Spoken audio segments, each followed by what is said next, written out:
Visuals, welcome back to the channel, welcome back to Superhero Wednesday, the day of the week where we talk about absolutely anything that's beautiful and weird and nerdy as fuck, because us nerds are just cool as fuck. You're cool, kid. You're a cool kid. Be too school for cool. It's Superhero Wednesday, and it's been a little while, I think, since we've done any kind of list on Superhero Wednesday, and because we're pretty much at the end of the year, and as far as I'm aware, there's not too much more epicness to come, I thought let's count down my 10 favourite nerdy things from 2022. Now, that could be anything. It could be a comic book, it could be a film, it could be an action figure, a Funko, anything that's like I would deem as nerdy, and rank it in the top 10. And this was a stupidly hard list to make. For example, what I'm wearing now. Dragon Ball hasn't made the top 10, and the more that I'm going on, I'm thinking, shit, should I have put Super in the top 10? Because I fucking absolutely adored that. Kakarot, I could Google it, but I can't be fucking bothered. I can't remember if it came out in 2022 or if it was 2021. But that's another one, if it was 2022, that maybe should have been put on the list. But there's too much to try and cram in. I've tried to make it nice and varied, so not just films, because me and Chris will be doing a film and TV podcast on favourite things from 2022. Between comic books and Pokemon and Funko and Lego, it's a fucking nightmare, okay? Wrestling has even made this, and some of the pay-per-views this year have been friggin' awesome. Like, so insanely great. But visuals, let's crack on with the list. And don't forget to let me know what your list is, your favourite 10 favourite, whatever your nerdy thing may be. It could be a Doctor Who thing, a Twilight, even though I don't think Twilight goes in any way, shape or form, but I think it was just books and films. I don't know, there might be more Twilight shit out there. Star Trek, Star Wars, whatever it may be, but visuals, here we go. It's time to look at my 10 favourite things from this year. Nerdy things from this year. And kicking us straight off, it's Pokemon Legends Arceus. We got a new installment of a Pokemon game set back in the day, new catching mechanic, new battle style, new layout, new things that we got to do, new Pokemon, and it was the form of Pokemon, and it was in the form of Pokemon Legends Arceus. Now, I know some people weren't overly massive on this game, but I could not be so much more happier. Fucking get your big boy words out. I couldn't be happier with this game. I thoroughly enjoyed it so much. I can't remember what it was on. I don't think it was one of comments that we got on our channel, Visuals. I think it was somewhere else, and somebody put, this is the most relaxing game I've ever played. And I was like, I could not fucking agree more. And I commented onto their comment. It was such a fun and relaxing and easy to play and just amazing game. The way you had the storms coming in and whatnot and kicking off all that kind of shit, the time distortions, the story behind it all, you know, the Arceus and the town being all built, Dialga Palkia going on, their origin forms kicking in, taking down the big, I can't remember what the fuck you called, was it not totems, was it whatever it was, Pokemon, locking each new area, and then eventually new legendaries getting involved and whatnot. The whole thing was absolutely outstanding. New variations to starters, Rowlet, Cyndaquil and Oshawott. Absolutely and fucking stupidly, mentally amazing. So visuals, Pokemon Legends Arceus, number 10. Number 9, it's our Lego Sanctum Sanctorum. That's right, visuals. If you haven't seen it already, for Superhero Wednesday, we did a video just breaking down the whole Sanctum. But this was one of the best Lego sets. One of the best Lego sets now in. One of the best Lego sets I now own. It is so fucking awesome to look at. It's literally just there. Like I've done a whole video on it and whatnot. And there should be a picture of it up somewhere. Loads of minifigures, great fun build, plenty of pieces, looks outstanding, great layers to each floor of the Sanctum, a little battle sequence going on, the ability to attach it to other buildings. Like I could attach it to my Daily Bugle if I wanted to, but they're in 2 separate locations, so that's not going to happen. An amazing Lego build. When it first came out, I thought, do we need another Lego Sanctum? We got quite a good smaller version with the Infinity War stuff, but now that we've got it and I've been able to build it myself, couldn't be happier. It's fucking awesome. Next up, it is Peacemaker, the TV show. It was fucking outstanding. I know I'm quite biased because I'm a big John Cena. I'm a big John Cena. I'm a big John Cena fan. He's my favourite wrestler of all time, and I just adore the guy. Peacemaker being a character that I didn't really give a shit about until the Suicide Squad, James Gunn's Suicide Squad, come out. And then they did the show. And John Cena as well, I love him, but I always thought maybe he's not the best actor. He's good at doing these little sort of roles. And then he got this. and everything fell into place. It was fucking absolutely amazing. It was a character about, it was a story about this character that's somewhat out of his depth. You know, there's an alien invasion going on. He's got a Wookiee. I really can't speak today, can I? A cookie, sort of weird band of brothers and sisters in this little motley crew of a team going up against the butterflies. The Justice League appearing at the end, the way that the improvised speech, well, speech, but improvised thing that he did, you know, was like fucking Optimus Prime, the cunts from Riverdale, all that kind of shit. Improvised off John Cena, absolutely outstanding. The show was hysterical, but it also hit you as well, obviously, with his dad being who he is. The interaction with his neighbor, and he's like, you know, Batman doesn't kill people, he's a hero, and he's like, fuck Batman, Batman should kill people, they wouldn't keep coming back out, and, you know, they wouldn't be killing people, so inadvertently he's getting people killed and all this shit. The show was outstanding, and it was just so much fun. I can't wait to see what happens with John Cena's Peacemaker in the future. I had to add it to the list. Next up, it's a video game in the form of Gotham Knights. This one's a little bit controversial because, well, not so much. A lot of fans really enjoy this game, or really enjoyed this game, whatever you want to say. But a lot of critics weren't happy with it. IGN didn't rate it high. They said, you know, the gameplay's a bit weird, the streets a bit bare and whatnot. Again, I've got a review up for this up on the channel. You can go check that out on Superhero Wednesday and just review. I can't remember what playlist I've put it in. But I loved it from a...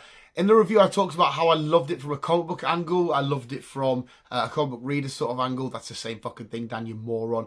But the story behind the Gotham Knights, Batman dying at the start, shit, spoiler alert, sorry. But again, the story unfolding, the Court of Owls and whatnot, the other villains coming in, Mr. Freeze, Clayface, Harley, and all that kind of shit. The way you dealt with the bosses, uncovering these mysteries, being your own sort of detective, choosing your favourite knight, the bicycle, going around Gotham, the different areas. I thought it was really fun, and it was a great comic book story, and that's what I was purely bothered about. I couldn't give a shit driving around being like, oh, there's not enough Suzanne's and Derek's out with their Tesco bags.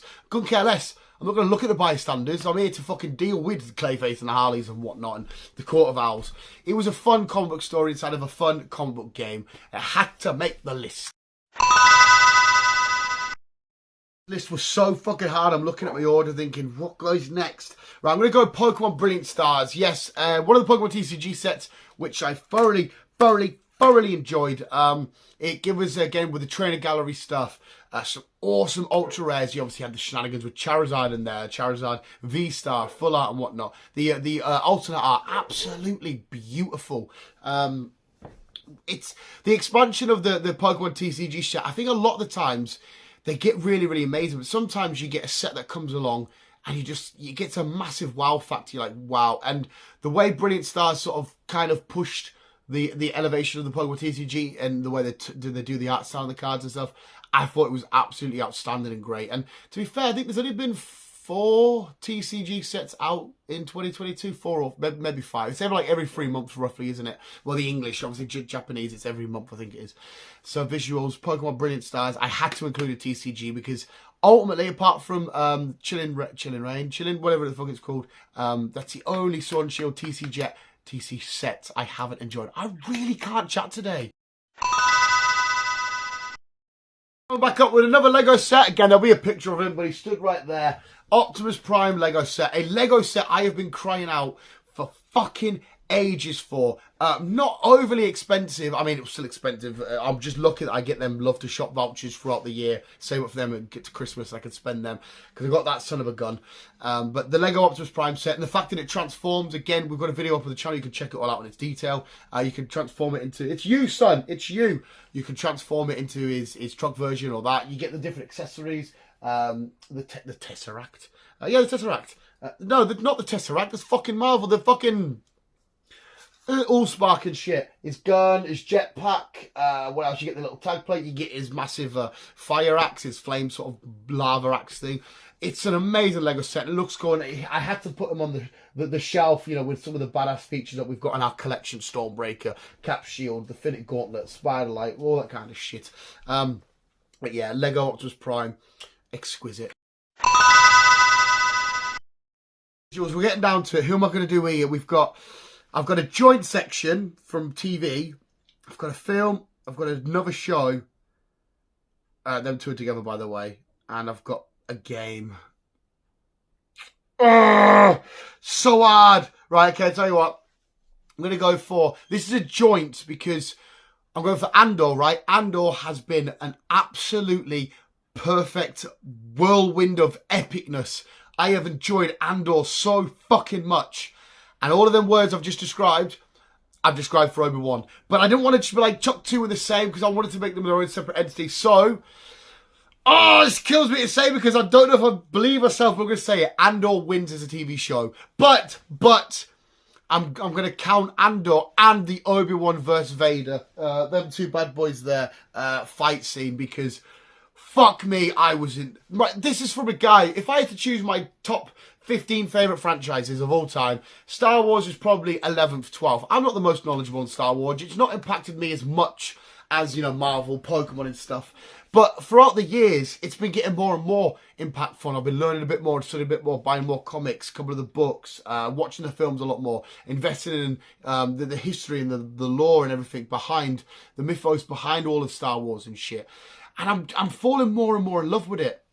And when we got to that Obi-Wan, Anakin, Darth Vader fight scene, he cuts a helmet, the James Earl Jones, not Christian Bale, Hayden Christensen, you know, voices clashing and whatnot. It really fucking hit us, you know. Obi said, "I'm so sorry, Anakin." That's my best impression, by the way. I'm so sorry, Anakin, because he's crying. Oh, and he gets his power back, and it was fucking outstanding. The whole show was amazing. I adore the whole show, but I think I enjoyed Andor a lot more, and I didn't realize I could enjoy Star Wars without Force and with the Force and lightsabers and Siths and Jedi. I thought that's the reason why I was falling in love with it. No, bullshit. I'm falling in love with it because it's a great fucking universe and a great world with amazing characters. And Cassian Andor is one of my favourite Star Wars characters of all time. I've done a list not long ago about my favourite Star Wars characters, and I didn't put him in the list. This show comes out a few months later, and I'm like, fuck, I should have put him in that list because he is absolutely outstanding. But yes, this category goes to Andor, but Obi versus Anakin at the same, well, Darth Vader at the same time because, exquisite. The top three is so hard. Fuck. Right, okay. I'm going to go for Pokemon Scarlet and Violet. Yes, it's a very controversial game. There's some people out there that really hating on it, which is fair enough. Each their own, your own opinion. We're not here to debate that. If you don't like it, you don't like it. If you like it, you like it. I'm on the side of, I absolutely fucking adore it. I love these games so friggin' much. But they're coming in third, and I don't know if I should put them higher. It's so hard to rank it all because they're all different, you know, they're all different things. Like, the next up is a film and a TV show we've got left. And, like... But Pokemon Scarlet and Violet, great games, great story. I'm probably ranking it, I'm probably saying third, because in terms of a Pokemon game, it was maybe the weirdest way of becoming champion, in terms of, I still feel like I haven't been credited for that. It was a very weak dex, and it was a very weak starter trio. Actually, now I'm saying all that stuff out loud, I'm quite happy to rank it third compared to what I've got left. But overall, though, I'm still extremely ecstatic with it, because, ecstatic? Is that the right word? Yeah. Amazing. I fucking like, again, we've got a review up on the channel. Go check it out. But Pokemon Scarlet and Violet, beautiful. Who's going to be number two? Who's going to be number two? This is fucking hard. I'm going to go for The Boys Season 3. Oh, God! The Boys Season 3. Absolutely... I've said it in every category, I think, or every number so far, but just stupidly outstanding. Like, I know there'll be people that can break it down a lot better than me and see sort of hidden meanings. You know, people that put shows together professionally, like, you know, actually edit and do amazing stuff. I'm just looking at going, this is one of the greatest stories we've ever had because it's an amazing way to turn comic book stories and superheroes, flip it on the head. It's a great, I mean, ultimately, in the eyes of the public, the hero is their Superman, Homelander. And then us as the audience, we know that he's a sadistic, psychotic, crazy, lunatic bastard. Like, and I love the idea. I love the idea that we follow. I know Butcher got powers in this series, but, you know, traditionally, in the comics they have powers, but in the show, we're just this single guy with his mates. Well, I say single, as in, like, I don't mean relationship status. I mean, like, just a dude on his own, but he's got the boys with him, so he's not alone. I'm contradicting myself there. We've got the boys, regular people, against these godlike characters, but they can't just come down and destroy them because they're worried about image and reputation and popularity and likes and views and all that kind of stuff. It's like a weird look at our own social climate that we're in right now in terms of, you know, how many likes did we get and subscribes and view count and shit like that. And then we have this, and again, back to Homelander, the way that he does some looks of like, you know, there's menace and panic and terror. And there's certain scenes like when the girl's jumping off the roof and he's like, nah, just do it, go on. Shit like that. The Deep being the fish fucker that he is and taking a piss out of that. Taking a piss out of the Marvel and DC universes. Girls really do get it done. Characters like Frenchie, beautiful. Amazing. Kimiko, amazing. Huey, great, fucking fantastic. Billy Butcher, the whole 7A trait, all of them. The show is absolutely... Right, I've recommended this show to, what, let me work this out, about, at least 7 people. 7 people, and every single one of them have come back and said, that was fucking amazing. And I even put a bet with somebody and said, if you come back to me and you're brutally honest and you say it's less than an 8 out of 10, I will give you 20 quid. And he come back and he's like, I can't lie, Dad, to you, Dan. Outstanding. I was like, it's perfect. Number 2 though, fuck.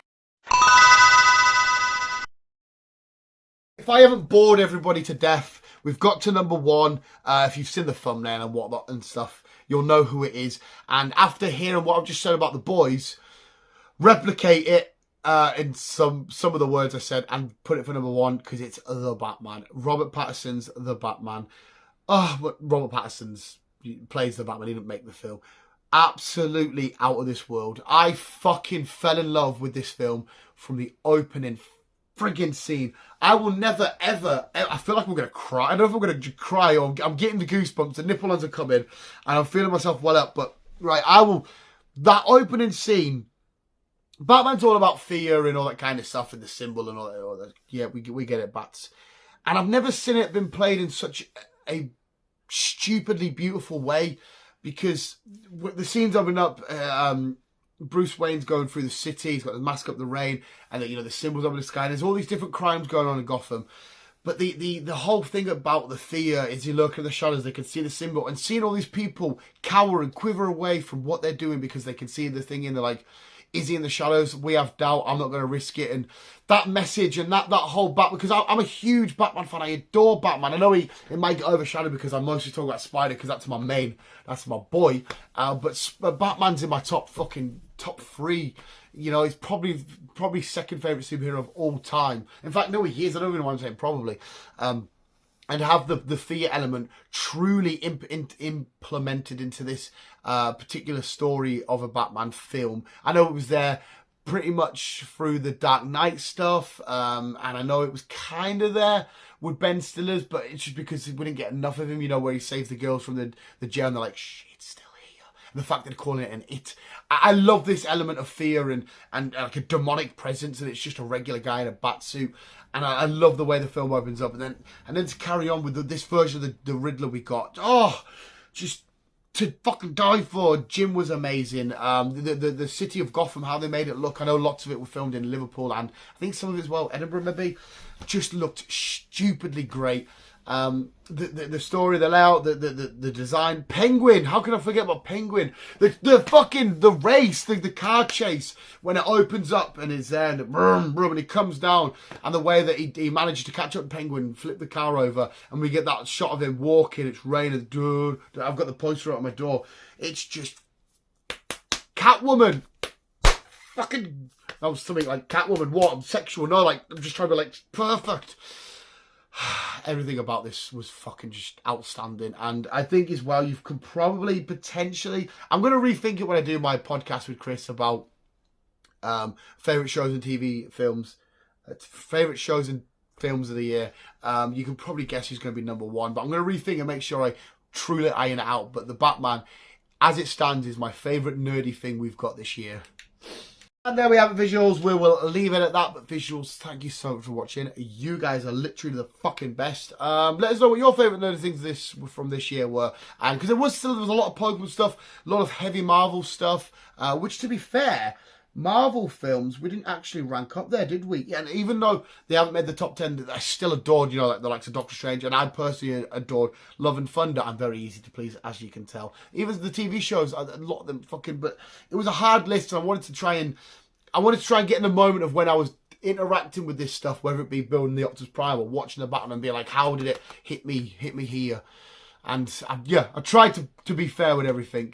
But you ask me again this next week, this list might change. But visuals, thanks so much for watching. You guys are literally the best. Boys, keep being you and keep on.